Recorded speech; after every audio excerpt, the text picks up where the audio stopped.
पूर्णमदः पूर्णमिदं पूर्णात् पूर्णमुदच्यते पूर्णस्य पूर्णमादाय पूर्णमेवावशिष्यते।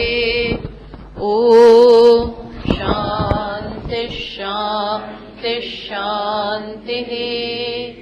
श्रुतिस्मृतिपुराणानाम् करुणालयम् नमामि भगवत्पादम् शङ्करम् लोकशङ्करम् शङ्करम् शङ्कराचार्यम् केशवम् बादरायणम् सूत्रभाष्यकृतौ वन्दे भगवन्तौ पुनः पुनः। ईश्वरो गुरुरात्मेति मूर्तिभेदविभागिने व्योमवद्व्याप्तदेहाय दक्षिणामूर्तये नमः।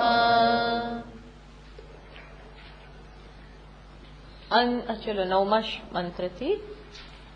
अंदन्तमः प्रविशन्ति ये अविद्यामुपासते गतो भूयैव ते तमः यौ विद्यायागुं रताः अन्यदेवाहुर्विद्यया अन्यदाहुरविद्यया इति शुश्रुमधीराणाम्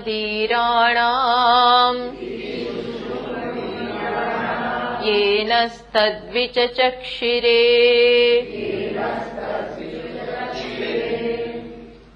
विद्यां च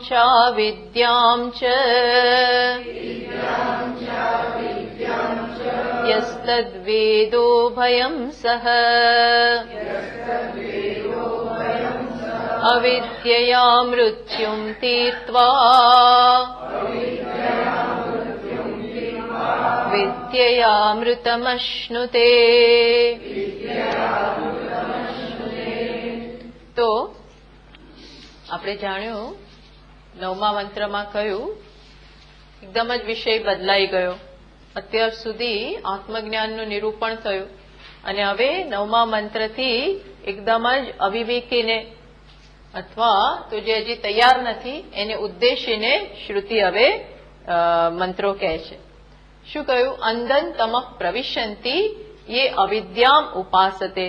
જે અવિદ્યા એટલે કે કર્મની ઉપાસના કરે છે એ શેમાં પહોંચે છે? તો કે અંધકારમાં પ્રવેશે છે. અંધકાર એટલે અવિવેક, તમોગુણ, એમાં પ્રવેશે છે. ટૂંકમાં એમાં જ છે. તતો ભૂય ઇવ તે તમઃ યૌ વિદ્યાયામ રતઃ. અને જે માત્ર, આમાં એક એક વસ્તુ સમજવાની, જે માત્ર જ કર્મની કર્મમાં જ રત છે એનું શું થાય છે? તો કે એ અંધકારમય જગત છે એવું કહ્યું. માત્ર કર્મમાં જ રત. બીજો કેવો છે? જે માત્ર ઉપાસનામાં રત છે એ વળી એનાથી વધારે ઘોર અંધકાર. આ અર્થવાદ છે. આ યાદ રાખવાનું. આ શું છે? અર્થવાદ. અર્થવાદ એટલે શું? કે ઉપરથી એવું લાગે કે નિંદા થાય છે, પણ નિંદા પાછળ તાત્પર્ય શું હોય? કે તમે માત્ર એકમાં રત ના રહો. અહીંયા જુદા જુદા તાત્પર્ય હોય. અહીં તાત્પર્ય શું છે? કે કર્મની નિંદા એટલા માટે કરવામાં આવી, જે માત્ર કર્મ કરે છે એની નિંદા એટલા માટે કરવામાં આવી એ બતાવવા માટે શ્રુતિને એ ઈચ્છા છે કે તમારા જીવનમાં ઉપાસના પણ હોય. અને એકલી ઉપાસનાની નિંદા એટલા માટે કરવામાં આવી કે શ્રુતિ ઈચ્છે છે કે તમારા જીવનમાં કર્મ પણ હોવું જોઈએ. આ બંને વસ્તુ હોવી જોઈએ. એકેયનું બંને અગત્યનું છે, બંને કંઈક આપવાનું છે, માટે તમે એનાથી વંચિત ન રહી જાઓ એટલા માટે એક એકની નિંદા. આ બોલવાની સ્ટાઇલ છે. નિંદા કરે છે પણ એની પાછળ તાત્પર્ય શું છે? બીજું કરો.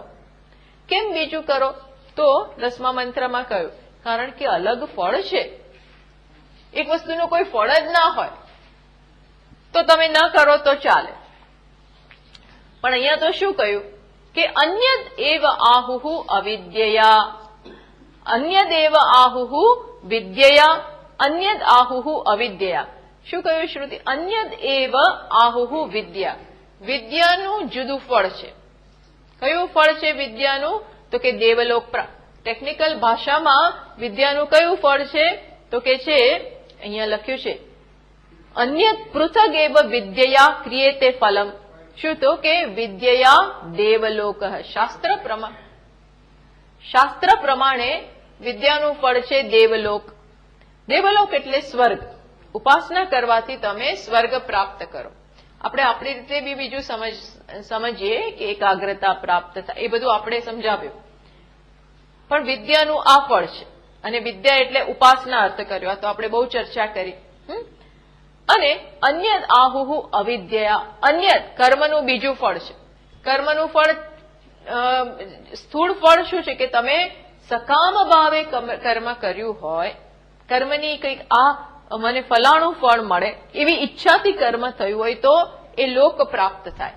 નિષ્કામ ભાવે કર્મ કર્યું હોય તો તમને શું પ્રાપ્ત થાય? અંતઃકરણ શુદ્ધિ. એ કર્મનું ફળ. એ જ પ્રકારે સકામ ભાવે ઉપાસના કરી હોય તો દેવલોક પ્રાપ્ત થાય. અને નિષ્કામ ભાવે કરી હોય તો ચિત્ત શુદ્ધિ થાય, સાથે સાથે ચિત્ત એકાગ્રતા થાય. એ તો પહેલામાંય થાય. પણ આવા ફળ છે માટે તમારે બંને સાથે કરવું જોઈએ. એ પણ કહ્યું છેલ્લા શ્લોકમાં, 11મા શ્લોકમાં. આ મંત્રનું, આ ત્રણેય મંત્રનું કન્ક્લુઝન આવે છે 11મા શ્લોકમાં, 11મા મંત્રમાં. વિદ્યામ ચ અવિદ્યામ ચ યસ્તદ્વેદ ઉભયમ સહ. શું કહે છે કે યતઃ, એ આવું હોવાને કારણે, શું હોવાને કારણે કે બંનેના અલગ અલગ ફળ છે. માટે આ બંને અવિદ્યા અને વિદ્યા એટલે કે કર્મ અને ઉપાસના બંને જે ઉભયમ સહ એકેન પુરુષેણ અનુષ્ઠેયમ, એક જ વ્યક્તિ જો આ બંને કરે, બંનેને ટાઈમ આપે, નિષ્કામ ભાવે કર્મ પણ કરે, કર્મનું પણ એના જીવનમાં સ્થાન હોય, અને સાથે સાથે શેનું સ્થાન હોય? ઉપાસનાનું પણ સ્થાન હોય. તો શું થશે કે કર્મથી આપણે ચર્ચા કરી એ પ્રકાર એને ક્રિયાત્મક, એનો જે પર્સનાલિટી છે, ક્રિયાત્મક એની જે વ્યક્તિત્વ છે એનો વિકાસ થશે. શરીર આપ્યું છે, હાથ પગ આપ્યા છે, ભલે મનથી વિચારીને આ બધું કરવાનું છે, પણ એનો ઉપયોગ છે, તમને ઘણી બધી ટેલેન્ટ આપી છે, તો એ બધાનો તમે સક્રિય હો. અને આપણે એક વસ્તુ ઉમેરવાની, સક્રિય પણ કેવી રીતે સક્રિય? નિષ્કામ ભાવે. થોડી ઘણી પોતાની પર્સનલ કામનાઓ પણ હોય, પણ ચલો આગળ જતા ધીમે ધીમે નિષ્કામ, વ્યક્તિગત વળતરની ઈચ્છા વગર કંઈક બીજાને આપવું, એ ભાવથી જયારે કર્મ થતું હોય તો એ પણ શું કરે છે? તમારો આંતરિક ઉન્નતિ કરશે. એ શું કરશે? એ બીજી લાઈનમાં કહે છે. એટલે એ પણ ધ્યાનમાં રાખવાનું છે. અને સાથે સાથે જીવનમાં કોના માટે સમય હોવો જોઈએ? ઉપાસના માટે પણ, દેવતાની આરાધના માટે પણ સમય હોવો જોઈએ. એ પણ આપણું પાસું કોરું ન રહી જાય, જેથી કરી અને આપણામાં જે લાગણી છે, જે આરાધનાની શક્તિ છે, એનો વિકાસ થાય. આ પણ કંઈ 1-2 દિવસમાં નથી થતું. આ પણ તમે કરતા રહો. એમ ધીમે ધીમે આપણી ભક્તિમાં, આપણી આરાધનામાં વિકાસ થાય. કરો એમ એટલે એ આપણા મનનો વિકાસ થતો હોય છે, આપણી ભાવનાનો વિકાસ થતો હોય છે. એ પણ જરૂરી છે. માત્ર ક્રિયા કર્યા કરીએ એ નહીં, પણ સાથે સાથે આ વસ્તુ પણ, કારણ કે દેવતાઓ પણ છે, દેવતાઓના અનુગ્રહથી આપણે બધું કરી શકીએ, એ પણ છે. તો એમની સાથેનો સંબંધ, એમની આરાધના, અને એ દ્વારા ચિત્તને એકાગ્ર કરવાની શક્તિ પ્રાપ્ત કરવાની છે. કારણ કે આ બંને વસ્તુ, આ બંનેનું જે ફળ છે એ આગળ જતા તમને જ્ઞાન માટે તૈયાર કરવાનું છે. એટલે બીજી લાઈનમાં કહ્યું, હવે એનું ફળ કે છે જે બંને જો આ હશે તો આ બે ફળ મળશે. કયા બે ફળ? તો કે છે અવિદ્યયા મૃત્યુમ તીર્થવા વિદ્યયા અમૃતમ અશ્નુતે. અવિદ્યયા, અવિદ્યા એટલે કર્મણા અગ્નિહોત્રાદિના.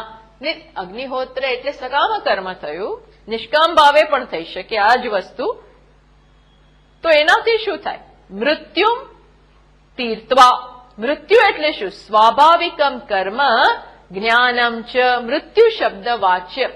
એટલે શું છે કે જ્યારે તમે કર્મ કરો એટલે મેં કહ્યું ને અહીંયા નિત્ય નૈમિત્તિક એટલે કે કર્તવ્ય કર્મ, મુખ્યત્વે એ કર્મ.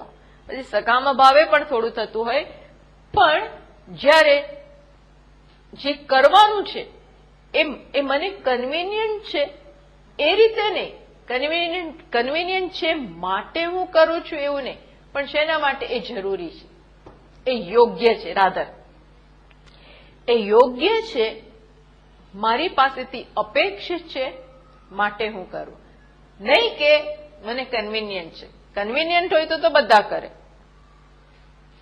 એવી રીતે કરીએ ત્યારે આપણે મૃત્યુને પાર કરી જાય છે. સમજ પડી? મૃત્યુને પાર કરવું એટલે શું? સ્વાભાવિકમ કર્મ અને જ્ઞાન, સ્વભાવ ઉપર વિજય પ્રાપ્ત કરો. કારણ કે આપણો સહજ આવેગ શેના માટે છે? કે મારા પ્રમાણે બધું થાય, મને બધું અનુકૂળ હોય, મારું બધું સંચવાય.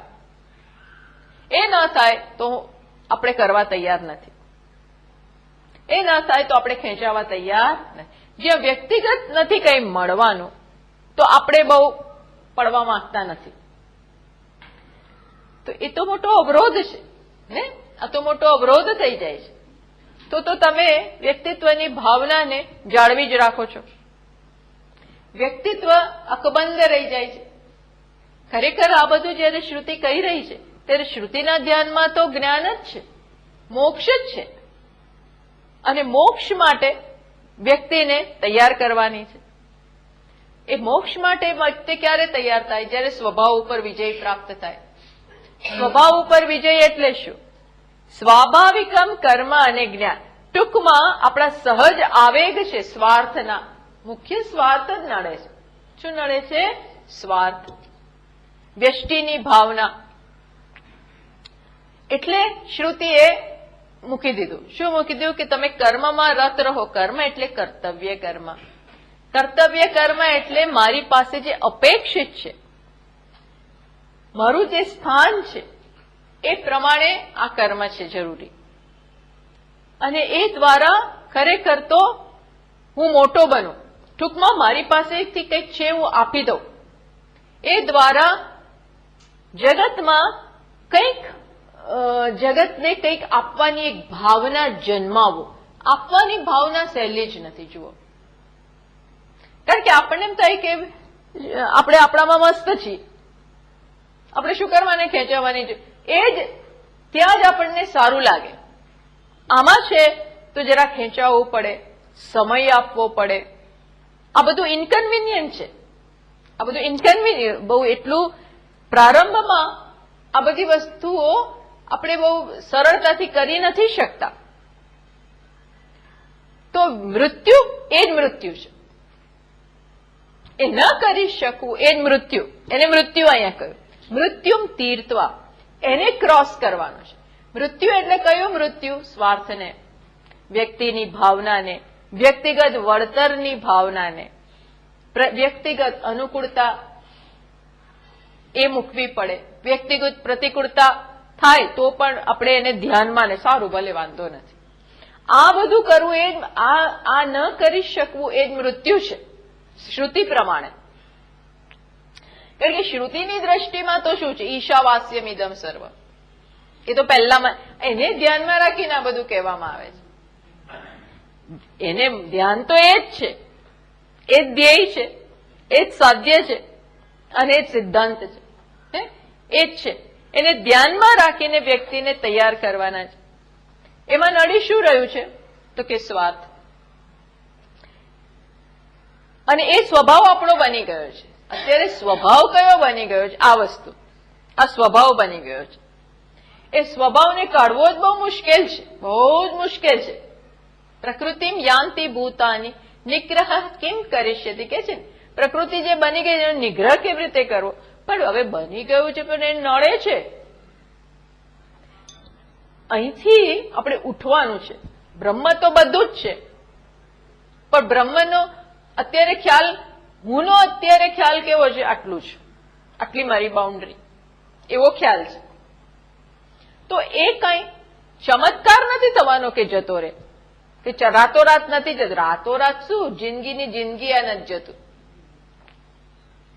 એટલે એને શ્રુતિ પ્રોગ્રેસિવલી દૂર કરવા માંગે છે. શ્રુતિ એને બહુ ક્રમશઃ, બહુ સિસ્ટમેટિકલી આ ભાવનામાંથી, વ્યક્તિની સ્વાર્થની ભાવનામાંથી ધીમે ધીમે છોડાવવા માંગે છે. તો તમે કર્મ કરો, એમાં તમારા ક્રિયાશીલ વ્યક્તિત્વનો વિકાસ થશે. કેવી રીતે કરવું, આ બધું સહેલું નથી. જેમ કરો ને, અને બુદ્ધિ ઓપન રાખો, સભાન રહો, તો તમને કર્મમાં કેવી રીતે કરવું એ આવડે. એ કરીએ છીએ એટલે કે બધું બરોબર લોકો કરતા હોય છે એવું જરૂરી નથી. આડેધડ બધું પતાવી દીધું. અમુક લોકો એવું સરસ કામ કરે, એટલું સુંદર રીતે કામ કરે. એ શું બતાવે છે કે વ્યક્તિમાં અમુક ટેલેન્ટ છે, ઓર્ગેનાઇઝિંગ પાવર છે. કેવી રીતે આયોજન કરવું, કેવી રીતે એક એક વસ્તુ પર ધ્યાન આપવું, ચીવટ લાવવી. આવું ચાલે, અંદર ગોટાળા, અંદર શું હોય એને જ ખબર પડે કે એવું ને ભાઈ પતી ગયું, ભાઈ પણ પતી ગયું, પણ હવે કઈ મળતું નથી. એનું શું? એકેય વસ્તુ એના ઠેકાણે નથી. એ શું બતાવે છે? ચીવટ નથી, ધ્યાન નથી. દેટ મીન્સ કે આ વ્યક્તિત્વનો તમે આ વિકાસ ના કર્યો. આ વિકાસ કરવાનો છે વ્યક્તિત્વનો, આપણા ક્રિયાશીલ વ્યક્તિત્વનો વિકાસ. ક્રિયા બી કેવી રીતે કરવી એ આવડવું જોઈએ. ક્રિયા કઈ સામાન્ય વસ્તુ નથી. કર્મ કરવું એ સામાન્ય નથી. પ્લાનિંગ જોઈએ, વ્યવસ્થિત કરવું હોય તો. હા ભાઈ, વ્યવસ્થિત કોઈ પણ વસ્તુ કરવી હોય તો પ્લાનિંગ જોઈએ, ચીવટ જોઈએ, સામગ્રીનો વિચાર જોઈએ, કેવી રીતે આખી વસ્તુ નિષ્પન્ન કરવી, આ બધું બહુ માંગી લે છે. પણ એ વિકાસ થાય ક્યારે? ધ્યાન આપીએ તો. પણ આ બધું વસ્તુઓ કેવી છે, પછી આમાં પડ્યા રહે સવારથી સાંજ. એનો વાંધો કરે ખરા, પણ આમાં. પણ એ વિક્ષેપ જન્મે, કારણ કે તમારે વિચારવું પડે. બહુ સમય માગી લે અને વિક્ષેપ કરનારું છે. આ બધી વસ્તુ પર વિક્ષેપ કરે, કારણ કે કર્મને એક એક પોઈન્ટ ઉપર વિચાર કરવાનો. ક્યારે ક્યાંથી શાક લાવીશું, ક્યારે 25 જણા આવવાના છે જમવાના. બોલો, હવે આડેધડ નહીં ચાલે.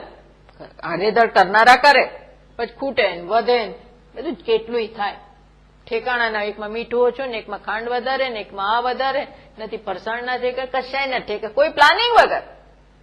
કે એમ ના થાય. 25 માણસ એટલે જાણવું પડે કેટલું શાક જોઈશે, કેટલો લોટ જોઈશે, ક્યારેક શું બનાવીશું, કેવી રીતે ઉઠવાનું, ક્યાંથી શરૂ કરવું.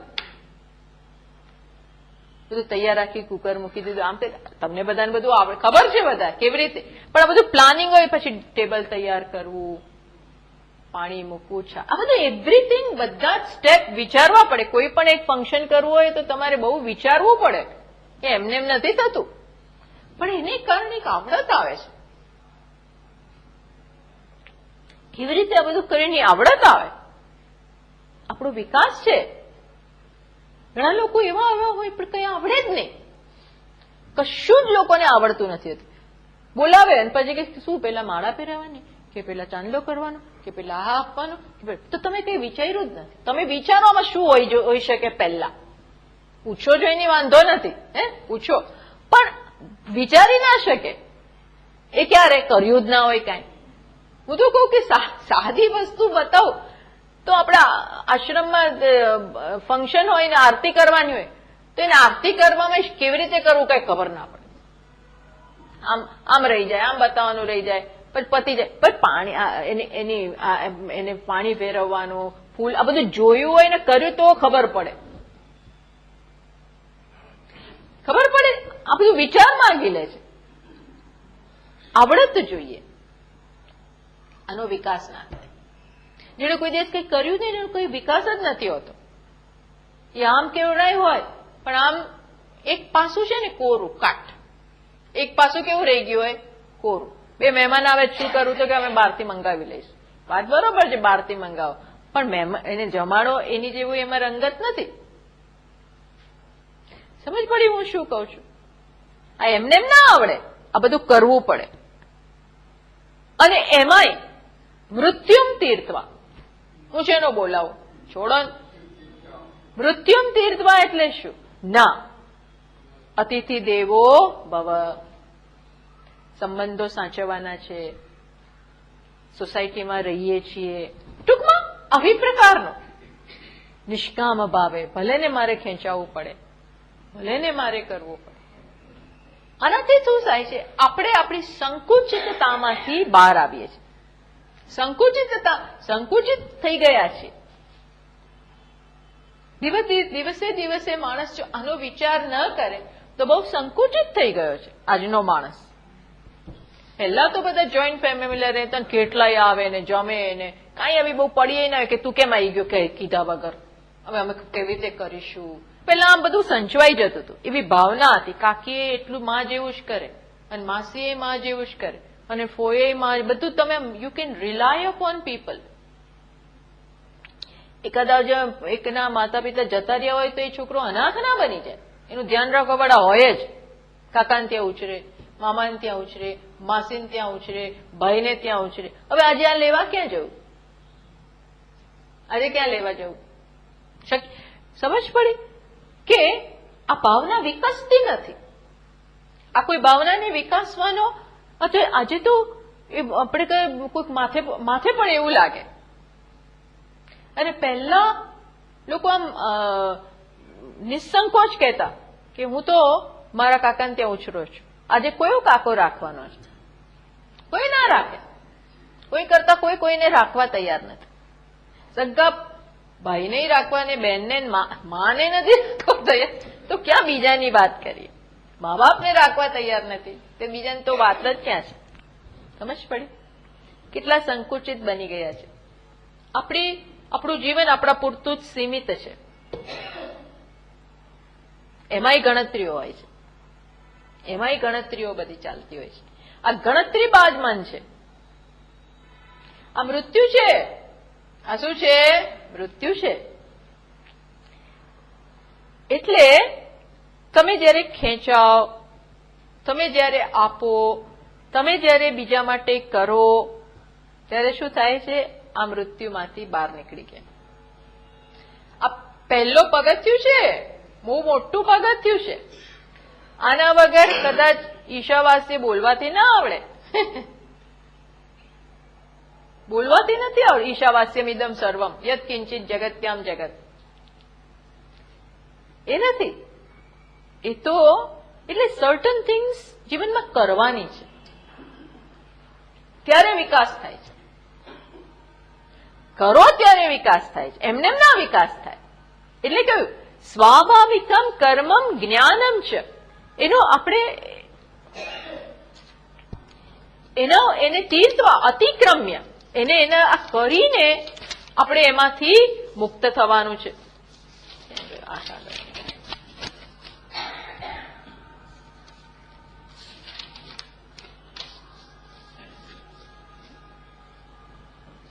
ટૂંકમાં કર્મ, આ પ્રકારનું કર્મ તમને શેનો ભોગ અપાવડાવે છે? વ્યષ્ટિનો ભોગ અપાવડાવે. આપોઆપ તમે તમારું ટ્યુનિંગ અપ થાય. કોની સાથે? સમષ્ટિ સાથે. ભલે આપણે કઈ સમગ્ર જગતને આવરી નથી શકવાના, જરા તો બહુ મોટી વસ્તુ છે, બહુ મોટી વસ્તુ થઈ જાય. અને એનાથી ફળ મૃત્યુમ તીર્થવા, મૃત્યુને પાર કરી જાય છે. એટલે શું? આંતરિક સ્તરે પણ વ્યક્તિ શાંતિ અનુભવે. મૃત્યુને તરી ગયો એટલે આપોઆપ એક પ્રસન્નતા અનુભવાય, આપોઆપ પોતાના વિશે સારું લાગે. આ કેવી રીતે સારું લાગ્યું? મેળવીને નહીં, આપીને. સમજ પડી? મોટા ભાગે આપણને મેળવીને સારું લાગે છે. આ કેવી રીતે સારું લાગ્યું? આપીને. એટલે આપોઆપ તમે એક એવી શાંતિનો અનુભવ કરો છો જે અલૌકિક છે, જે જુદી પ્રકારની શાંતિ છે, જેમાં તમારે વિષયોની જરૂર ના પડી. આ આનંદ માટે વિષયોની જરૂર ના પડી. સમજ પડી? આ આનંદ કેવી રીતે આપ્યો? દાન કરીને, કંઈક કરીને, બીજા માટે કંઈક કરી.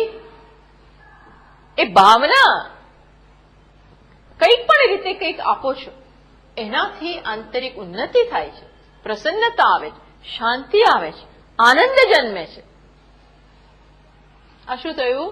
મૃત્યુમ તીર્થવા. આજ મૃત્યુ તરી ગયા.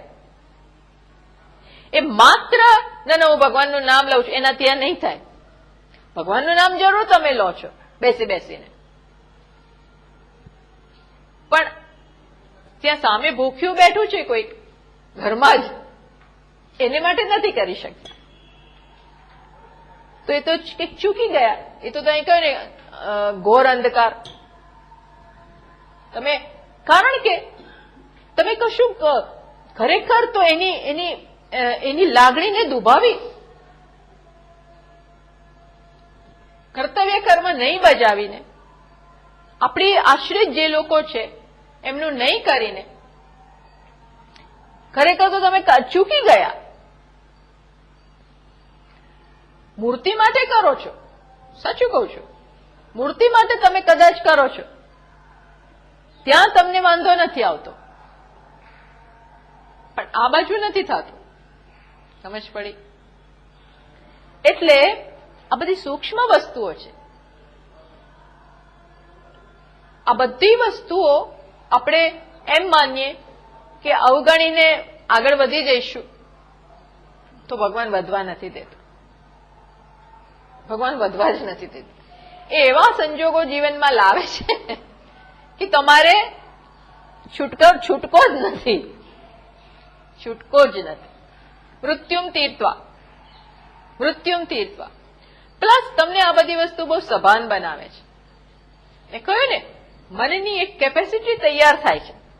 બધું વિચારવું પડે, સભાન રહેવું પડે, એટલે યોગી બનો જ છો. ભગવાને કહ્યું ને, અનાશ્રિત કર્મ ફલમ કાર્યમ કર્મ કરોતિ યહ. બહુ મોટી આવી વ્યક્તિ માટે, આવી કર્મયોગી માટે પાસે બહુ અપેક્ષા છે. શું? અનાશ્રિત કર્મ ફલમ, કર્મફળની અપેક્ષા વગર, કર્મફળનો આશ્રય રાખ્યા વગર કર્તવ્ય કર્મ કરવાનું, મોટી અપેક્ષા. મૃત્યુ તીર્થવા, મૃત્યુમ તીર્થવા. કર્મફળ માટે નહીં. શેના માટે? કર્મ માટે, કર્તવ્ય માટે. પ્રેમથી કર્તવ્યથી પ્રેરાઈને કરું, નહીં કે કર્મફળ માટે. કૃપણાહ ફલ હેતવ. જે ફળ માટે જ કરે છે તો કૃપણ છે, કંજૂસ છે. એને તો મનનો વિકાસ ના કર્યો. માત્ર ફળ માટે કરવું એ વિકાસ ના થયો. એ વિકાસ નથી આધ્યાત્મિક દ્રષ્ટિબિંદુથી. ભૌતિક દ્રષ્ટિબિંદુથી કદાચ એને વિકાસ કહેવાય કે હું કેટલો ફળ મેળવ્યું, મેં ભૌતિક ફળ મને કેટલું મળ્યું. પણ આધ્યાત્મિક દ્રષ્ટિએ કયું ફળ? મેં કેટલું કર્યું, કઈ ભાવનાથી કર્યું, કયા એટીટ્યુડથી કર્યું. એમાં મને શ્રમ પડે. હા, આપણે આવું રીતે કર્મ કરો એમાં શ્રમ ઘણો છે. આમ વ્યક્તિગત સ્તરે કદાચ તમે ગુમાવો પણ ખરા. તમે બધું કરો ને કોઈ કઈ જુએ જ નહીં, એટલે તમે કર્યું મેં, જોયું કોણે, જેના માટે કર્યું એને તો ભાન નથી. મીન્સ એને કઈ પડીએ એવું બધું લાગે તમને, પણ એ જતું કરવાનું. શું આ શું થાય છે? સમજ પડી? મૃત્યુમ તીર્થવા. આ મૃત્યુ છે. આપણને શું છે? જરાક તો કંઈક બોલો તો ખરા, જરાક તો કદર કરો, કદર તો કરો. હવે તમે મોટા થઈ ગયા, કોઈ કદર જ નથી કરતા. અત્યાર સુધી જરૂર હતી તો બોલાવતા હતા, હવે કદર જ નથી કરતા. આ બધું આપણને દુઃખ આપતું હોય છે. હે, ભગવાન કહે છે તું એ જોઈશ જ નહીં, તું કર. તારે આપવાનું છે એ આપ. મૃત્યુમ તીર્થવા, આપીને પાછું ના જો કે એને શું આપ્યું, એમણે શું આપ્યું એ જોઈશ નહીં. એ જોઈશ તો દુઃખી થઈશ. આપી દીધું, શું મળ્યું એ નહીં, આપીને હું મોટો થયો. Large hearted. જરાય સરળ નથી આ વસ્તુ, પણ એમાં ઘણું શીખવાનું છે. અને શીખવાનું અઘરું જ હોય, અઘરું જ છે. એમને એમ કઈ આપણને ભણતા હતા ત્યારે કઈ બધું આવડતું નતું, એનું ભણ કરી ભણ કેટલા હોમવર્ક કરીએ ને કેટલી પનિશમેન્ટો ને કેટલું ત્યારે માંડ આવડ્યું બધું. એમ આ પણ અઘરું જ છે. આ જીવનનો લેસન કે અઘરો છે. અઘરો એટલે જો આપણે એવા એટીટ્યુડ થી લઈ કે એમાં શું, ચલો ને આપણે તો મોક્ષ જ જોઈએ છીએ, આપણે તો આપણું હૃદયની જે સંપત્તિ છે આનંદ એ જ જાણવાની છે એને મેળવવાની છે એને શોધી કાઢવાની છે, અને એના પ્રોસેસમાં છે આ બધું. તો પછી શું વાંધો છે, ચલો ભગવાન જે શીખવાડવા માંગે છે એ શીખીએ. તેરી રજા મેં મેરી રજા. ટૂંકમાં આવી આપણો એટીટ્યુડ હોય તો વાંધો ના આવે, અને નહીંતર બહુ શ્રમ પડે. તો પણ આ મૃત્યુમ તીર્થવા, આ શું કરવાનું છે, એટલે જ ભગવાને કીધું સિદ્ધિમ વિંદતી માન. સિદ્ધિ પ્રાપ્ત, કઈ સિદ્ધિ? આંતરિક સિદ્ધિ, અંતઃકરણ શુદ્ધિ રૂપી સિદ્ધિ પ્રાપ્ત કરે. આ પ્રકારે કર્તવ્યમાં રત રહે. તો હવે જે માણસ આ કરતો નથી અને માત્ર આની ઉપેક્ષા કરી, કેમાં રત છે, ભગવાનનું માત્ર ધ્યાન, એને આ બધું નહીં મળે. આ બધામાંથી કોરા રહી જાય. કોઈકની કરવામાં કેટલો શ્રમ છે, કેટલી પ્રતિકૂળતા વેઠવી પડે છે, પણ અંતતોગતવા એ કેટલું જરૂરી છે એ બધું એને નહીં ખબર પડે. એ તો પોતાની દુનિયામાં મસ્ત છે. અને કહ્યું ને કે એમાં તમને જીવનની વાસ્તવિકતાની ખબર એ ઓછી પડે છે. આખો દિવસ તમે તમારા ભગવાનમાં અને એમાં પૂજામાં એમાં રત હો, એમાં આનંદ આવે છે. એટલે તમને ખબર નથી જીવનની વાસ્તવિકતા શું છે. આ પૈસા ક્યાંથી આવે છે, કેવી રીતે એને ટકાવી રાખવા, કેવી રીતે બધું છેડાઓ ભેગા કરવા, કેવી રીતે આ બધું ચલાવવું, એ બધું જયારે તમે કરતા હો ત્યારે શું થાય, વૈરાગ્ય જીવનની વાસ્તવિકતા સાથે સતત તમારે રહેવાનું, એ મેનેજ કરવાનું હોય છે. ત્યારે ઠોકરો લાગે, આઘાતો પહોંચે, વ્યવહારમાં સંઘર્ષો થાય. લોકો સાથે કામ કરવું સહેલું જ નથી. જેના માટે કરો ને એની સાથે બહાર પાડવું સહેલું નથી. એટલે આ બધું શું તમારામાં લાવે, જગતની જે સ્વભાવ છે, સ્વરૂપ છે, વાસ્તવિકતા છે, એની સમજ પડતી જાય. એમ વૈરાગ્ય આવતો જાય. વૈરાગ્ય આવે, ખબર પડે કે આ તો આવું જ, મારે હવે આમાં નથી, મને આમાં હવે રસ નથી. ધીમે ધીમે એ થવાની શક્યતા છે. ત્યારે પેલામાં એવું ઓછું થાય, કારણ કે તમને મળી ગયું છે તમારું, તમે ને તમારા ભગવાન,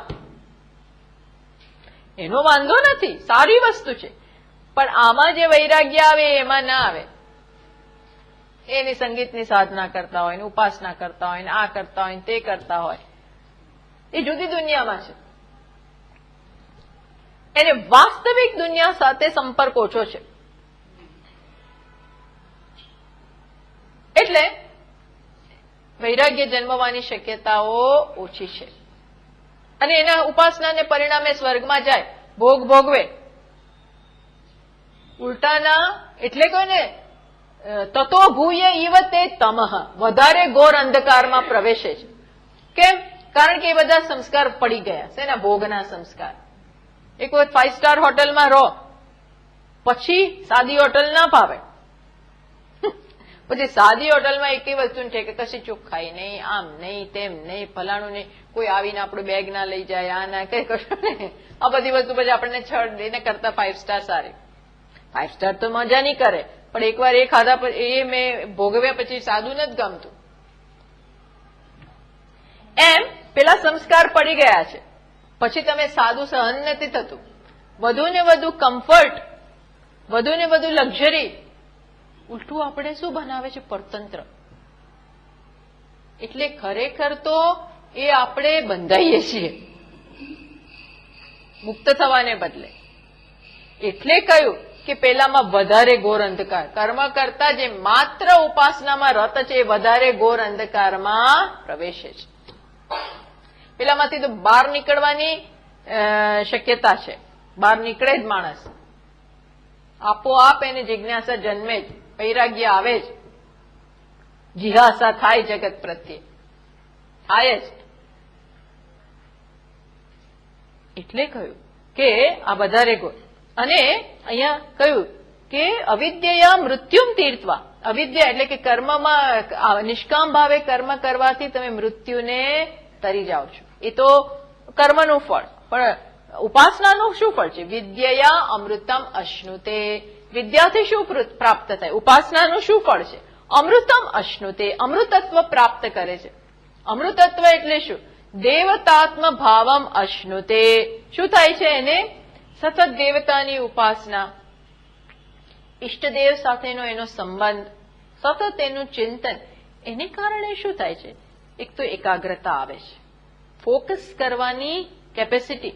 બાકી સતત ચિત્ત દેવતામય રાખવું એ કઈ સરળ નથી. બીજું બધું આવે એને તમે દૂર કરતા જાઓ. ધીમે ધીમે ઉપાસનાનો એ સિદ્ધાંત છે કે મન જેનું ચિંતન કરે ને એવું બની જાય. જેનું સતત મન ચિંતન કરતું હોય ને એવો આકાર મન લઈ લે. હવે સતત કૃષ્ણનું ચિંતન, કૃષ્ણનું ચિંતન, કૃષ્ણનું ચિંતન, તો મન કૃષ્ણ આકારનું બની જાય છે. કૃષ્ણનું આકાર એટલે શું? એનામાં આખી એની લીલા, એના રૂપ રંગ, એમ આખું બસ એ જ એના મનમાં આવે. ઉપાસનાનો દેવતા સાથે પૂરું તાદાત્મ્ય થાય, દેવતા સાથે તાદાત્મ્ય. એટલે વિદ્યા અમૃતમ, એને જ અમૃતત્વ કહ્યું. દેવતાત્મ ભાવમ અશ્નુતે. દેવતા જ્ઞાનેન વિદ્યા અમૃતત્વમ અશ્નુતે, એવું કહ્યું ને. વિદ્યાથી અમૃતત્વ. વિદ્યા એટલે શું? દેવતા જ્ઞાનેન. સતત એ દેવતાનું જ્ઞાન. પહેલાના જમાનામાં જોઈએ તો સૂર્યની ઉપાસના કરતા, પ્રાણની ઉપાસના કરતા, સંવર્ગની, હવે જુદી જુદી ઉપાસના. તો એટલી જે ઉપાસનાની તીવ્રતા, જેટલા પ્રમાણમાંની ઉપાસનાની તીવ્રતા હોય એટલો એ દેવતા સાથે તાદાત્મ્ય પ્રાપ્ત થાય, દેવતામય બની જાય. બીજું કઈ રહે જ નહીં એના, બીજે કઈ વસ્તુને અવકાશ નથી રહેતો. આ બહુ મોટી સિદ્ધિ છે. બધા ભક્તો આવી સ્થિતિએ પહોંચેલા હોય. સગુણની ઉપાસનાથી આ ફળ થાય, સગુણની ઉપાસનાનું આ ફળ મળે. શિવનો ભક્ત હોય તો શિવમય બની ગયો હોય, એને બધું શિવ સર્વત્ર દેખાય, એટલે એને બધે શિવ એનું જ ચિંતન થાય. કૃષ્ણના ભક્તો એને એનું જ ચિંતન થાય, નારાયણ નારાયણ બધું આ જ છે, એના મય બની જાય. તો અને એના મૃત્યુ પછી પણ એ લોક એ પ્રાપ્ત કરે, જે લોક દેવતાની એની ઉપાસના હોય એ લોક પ્રાપ્ત કરે. આ છે વિદ્યા. અને બીજું કયું ફળ? તો કે એના કારણે ચિત્તની ફોકસ કરવાની જે કેપેસિટી છે, એકાગ્રતા પ્રાપ્ત કરવાની, એ એને સિદ્ધિ મળી. એકાગ્રતા, મન બીજે ક્યાંય ન જાય, સતત એક જ સજાતીય વૃત્તિ પ્રવાહ ચાલે. સજાતીય વૃત્તિ પ્રવાહ, એક જ મનમાં અનેક જે વૃત્તિઓ આવતી હતી, અનેક જે વિચારો આવતા હતા, એના બદલે હવે કયા વિચાર? દેવતા. એ જે દેવતા છે એને અનુલક્ષીને એના જેવા જ એના મનમાં વિચારો આવે, જીવન એના મય બની જાય. એટલે મન શું થાય? અને આ બધું દીર્ઘકાળના પ્રયત્નનો પરિણામ છે. દીર્ઘકાળ જોઈ અને નૈરંતર્ય, સતત. પછી કેવું? આદરેણ, આદર સહિત. આ ત્રણ વસ્તુ જોઈએ. દીર્ઘકાળ, નૈર એટલે સાતત્ય જાળવાનું, જેમ રમણ મહર્ષિજી કહે છે ને, આજ્ય ધારયા સ્રોતસા સમમ સરળ ચિંતનમ વિરલત પરમ. કયું? આજ્ય ધારયા. આજ્ય ધારા એટલે ઘીની જેવી ધારા હોય. તૈલ ધારા બી કહેવાય, પણ ઘીમાં કંઈક વધારે વિશેષતા છે. કઈ વિશેષતા? સ્નિગ્ધતા છે. સ્નિગ્ધતા એટલે દેવતાની ઉપાસના પણ પ્રેમ સહિત, સ્નેહ સહિત, ભક્તિભાવ સહિત. પ્લસ કેવું? આજ્ય ધારયા સ્રોતસા સમમ. સ્રોતસા સમ એટલે કોઈ પણ પ્રકારના બ્રેક વગર એ પ્રવાહ ચાલે. જેમ પાણીનો પ્રવાહ હોય એ કેવો નદીનો પ્રવાહ ધસમસથી નીકળે છે, સતત આવ્યા જ કરે, એ બ્રેક નથી થતું. જેમ તમે ત્યાં અમેરિકામાં જુઓ નાયગ્રા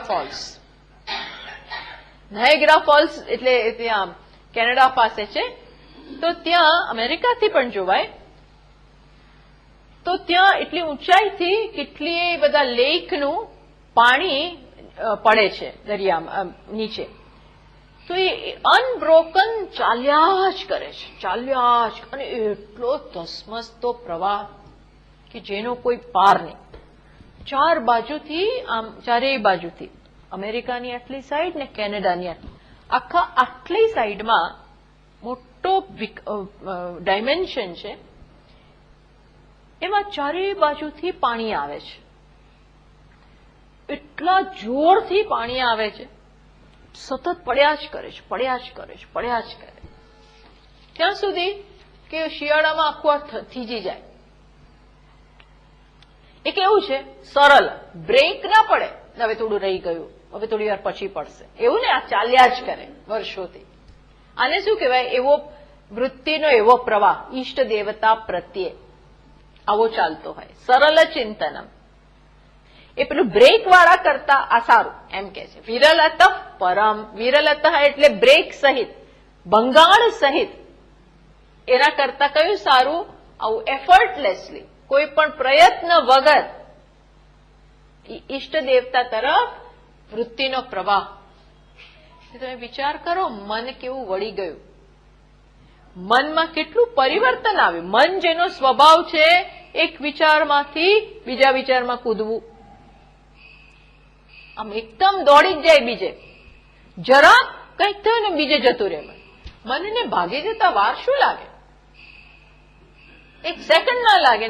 આપણે આમ જોતા હોય પણ મન બીજે ક્યાંક હોય. આવો મનનો જે સ્વભાવ છે એનામાં પરિવર્તન લાવી અને એક જ વિષય ઉપર આમ રાખવું, આ પ્રકારે આ એકાગ્રતાનું ફળ જ આ ફળ જે જરૂરી છે આગળ જતા. શેના માટે? જ્ઞાન માટે.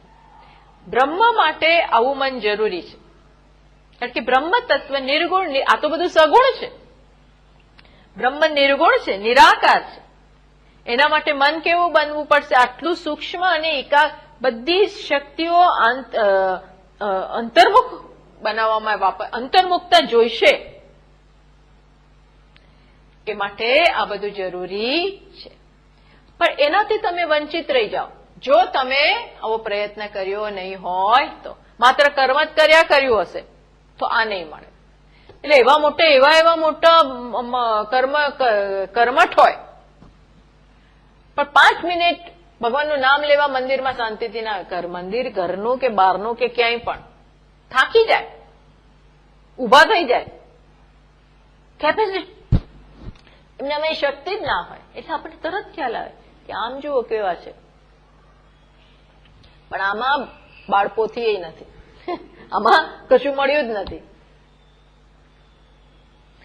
આવું ના થવું જોઈએ.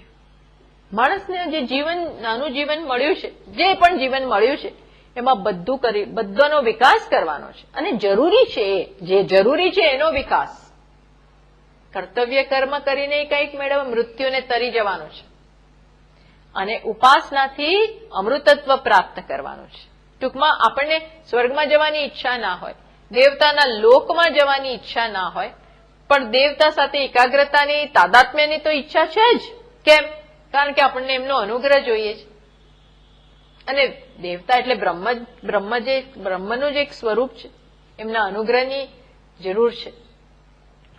અંતઃકરણ નૈશ્ચલ્ય અને અંતઃકરણ શુદ્ધિ. શુદ્ધિ એટલે એમાંથી મળ જતો રહે, બધો સ્થૂળ રાગ દ્વેષો જતા રહે, એટલે મૃત્યુમ તીર્થવા, એ કર્મનું પરિણામ.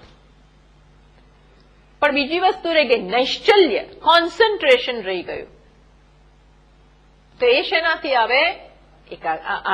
ધ્યાનથી, ઉપાસનાથી. લોકો 5-5 કલાક 6-6 કલાક એમ ના માનવું હોય કે આ બધું સરળ છે, બધું સહેલું નથી. બેસી શકવું, સતત એમાં ને એમાં સાંજ કાઢી નાખે, રાત કાઢી નાખે, વહેલા ઉઠીને 2-2 કલાક 3-3 કલાક એક જ આસને બેસીને આ બધું કરતા, ઇટ્સ નોટ ઇઝી. મોટી સિદ્ધિ છે, એ તમને નહીં મળે જો માત્ર, અને તમે કરી પણ ના શકો. કર્મ આખો દિવસ કર કર્યું હોય ને, ભલે સારી વસ્તુ છે, પણ એ વિક્ષેપ, મેં કહું ને, બહુ વિક્ષેપ જન્માવી દીધો હોય. ગમે એવું નિષ્કામ ભાવનું કર્મ હોય ને તો વિક્ષેપ તો જન્માવે છે, થોડો વિક્ષેપ. કારણ કે અમુક પ્લાનિંગ તો કરવું જ પડે. આ અન્ન બધાને વહેંચવા જવાનું છે સ્લમમાં, તો એના પહેલા કયા કયા સ્લમમાં જઈશું, કેટલું આપીશું, ક્યાં રસોઈ બનાવડાવીશું, શું શું લઈ આવીશું, બધું વિચારવું પડે. વિચ મીન્સ યુ નો કે એમાં કર્મ માત્રમાં જરા જરા વિક્ષેપ તો છે જ.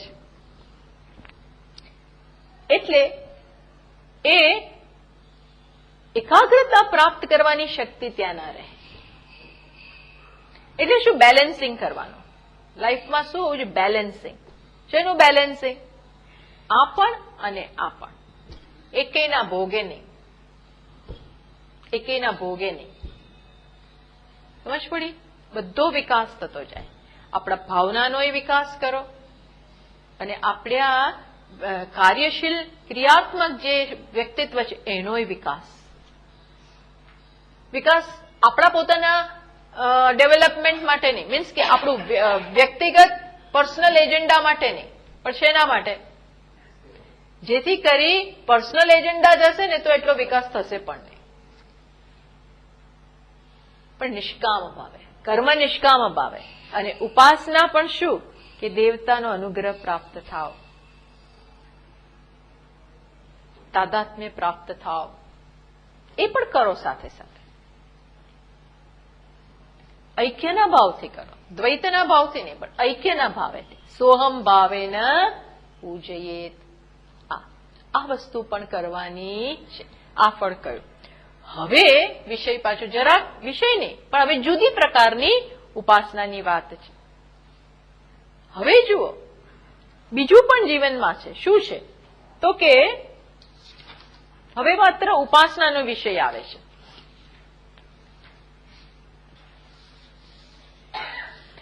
અધુના વ્યાકૃત અવ્યાકૃત ઉપાસનયોઃ સમુચ્ચિષયા પ્રત્યેકમ નિંદા ઉચ્યતે. હજી બી આગળ અર્થવાદ તો ચાલુ જ છે. હવેના 3 મંત્રોમાં પણ અર્થવાદ ચાલુ છે. અર્થવાદ એટલે શું? અર્થવાદ એટલે શું? કે સ્તુતિ કે નિંદા જે પણ કંઈક કરો એનું તાત્પર્ય એમાં નથી, પણ બીજા કશામાં છે. જેમ કે અહીં શું કરવામાં આવે છે? નિંદા કે સ્તુતિ? નિંદા એકની નિંદા કરવામાં આવે છે. શેના માટે? બીજું તમે કરો એ માટે. એ જ વિષય, એ જ સ્ટાઇલ હજી પણ ચાલુ છે. હજી પણ એ જ સ્ટાઇલ 3 મંત્રોમાં ચાલુ છે. ચલો આપણે પેલા મંત્રો વાંચીએ. 3 મંત્રો સાથે વાંચીશું, એટલે શું કે આપણને એક કન્ટિન્યુઇટી રહે. અંદંતમઃ પ્રવિશન્તિ યે સંભૂતિમુપાસતે તતો ભૂય ઇવ તે તમઃ યૌ સંભૂત્યાગુમ્રતાઃ અન્યદેવાહુર્સંભવાદ અન્યદાહુરસંભવાત ઇતિ શુશ્રુમતીરાણામ येनस्तद्विचचक्षिरे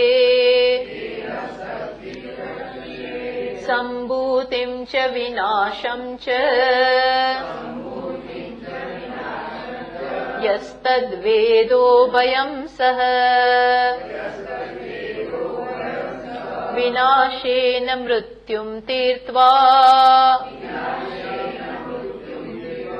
संभूत्यामृतमश्नुते. શું કે છે આ? હવે આગળના કરતા જરા વધારે એટલે સમજવાનું, ધ્યાનથી સમજવું પડશે. અંધન તમઃ પ્રવિશંતિ, અંધકારમાં પ્રવેશ કરે છે કોણ? યે એટલે જે કોણ? જે લોકો, એટલે કે જે લોકો, જે સાધકો અસંભૂતિમ, ત્યાં શબ્દ શું છે? અવગ્રહ છે એટલે અ રહેલો છે. અસંભૂતિમ ઉપાસતે, જે અસંભૂતિની ઉપાસના કરે છે. અસંભૂતિનો અર્થ થશે જે અવ્યક્ત છે, એના આવતા વખતે જોઈશું. એક અર્થ થાય છે સંભૂતિ એટલે ઉત્પન્ન થવું, ભૂ ધાતુમાંથી. ભૂ એટલે બનવું, ઉત્પત્તિ. તો સંભૂતિ એટલે જે ઉત્પત્તિ થઈ છે, પણ આગળ અ છે તો શું છે? જે ઉત્પન્ન નથી થયું, ટૂંકમાં જે અવ્યક્ત છે, જે કારણ છે. આ બધા અર્થ થશે. અસંભૂતિના અર્થ શું થાય? અવ્યક્ત, કારણ અને સમષ્ટિ પણ. આ ત્રણ અર્થ આપણે જોઈશું. જે માત્ર અવ્યક્તની ઉપાસના કરે છે, અવ્યક્તની ઉપાસના, ઇન્દ્રિય ગોચર જે નથી એની ઉપાસના, એટલે કે કારણની ઉપાસના, એટલે કે સમષ્ટિની. સમષ્ટિ છે ને, આમ આપણે આખી જોઈ ના શકીએ. આખી દુનિયા આપણા કલ્પનામાં નથી આવતી. એનાથી વધારે આખું બ્રહ્માંડ, આવું બોલીએ પણ બ્રહ્માંડ એટલે શું? આપણે તો એક માત્ર આ એક આકાશગંગાનો બહુ ખ્યાલ નથી આવતો. આવી તો કેટલી આકાશગંગાઓ, અઢળક. એટલે શું આપણા મનમાં એનો ખ્યાલ નથી બરોબર. એટલે એને શું કહ્યું? સમષ્ટિને શેમાં લઈ લીધું? અસંભૂતિ, અવ્યક્ત અને કારણ, આ ત્રણ. એ લોકો ઘોર અંધકારમાં પ્રવેશ કરે જે આની ઉપાસના કરે છે. અવ્યક્ત, કારણ અને સમષ્ટિ આપણે જોઈશું આવતા વખતે. હવે પાછા શું કે છે? તતો ભૂય ઈવ તે તમઃ, એનાથી વધારે ઘોર અંધકારમાં કોણ પ્રવેશે? ટૂંકમાં એનાથી વધારે અવિવેકી, અણસમજ આવશે. કોણ લોકો? યૌ સંભૂત્યામ રતાઃ, જે સંભૂતિમાં રત છે. સંભૂતિ એટલે શું થયું? હવે કાર્ય, કારણ કે અસંભૂતિ એટલે કારણ અર્થ કર્યો. એટલે સંભૂતિ એટલે શું થાય? કાર્ય જગત, એક અર્થ. બીજું શું? વ્યક્ત જગત. ત્રીજું શું થાય? વ્યષ્ટિ એટલે ઇન્ડિવિજ્યુઅલ. પેલું સમષ્ટિ, આ અસંભૂતિ એટલે સમષ્ટિ. એટલે આ શું થયું? વ્યષ્ટિ. તો જે માત્ર વ્યષ્ટિમાં રત છે, જે માત્ર શેમાં રત છે? કાર્યમાં રત, જગત, કાર્ય જગતમાં રત છે, વ્યક્ત જગતમાં રત છે. એ કેવું? એ શેમાં પ્રવેશે છે? વધારે ઘોર અંધકારમાં. સમજ પડી? એટલે કેમ? કારણ કે વ્યક્ત જગતની ઉપાસના કરવાનું એક ફળ અને આનું બીજું ફળ, માટે બંને તમારા જીવનમાં હોવી જોઈએ. એ બધું આપણને હવે સમજાવશે. એટલે આપણે સમજાવીએ પછી અઘરું ના રહે. એટલે આવતા વખતે આપણે બરોબર ચા કોફી, નાસ્તો નહીં, એકલી ચા કોફી. નાસ્તો કરીએ તો ઊંઘ આવી જાય. એટલે માત્ર કડક ચા અને કડક કોફી. હસવાની વાત છે ભલે. ઓમ પૂર્ણમદઃ પૂર્ણમિદં પૂર્ણાત પૂર્ણમુદચ્યતે પૂર્ણસ્ય પૂર્ણમાદાય પૂર્ણમેવાવશિષ્યતે. ઓમ શાંતિ શાંતિ શાંતિ. શંકરં શંકરાચાર્યં કેશવં બાદરાયણં सूत्रभाष्यकृतौ वन्दे भगवन्तौ पुनः पुनः. गुरुरात्मेति मूर्तिभेदविभागिने व्योमवद्व्याप्तदेहाय दक्षिणामूर्तये नमः. ॐ शान्ति शान्ति शान्तिः.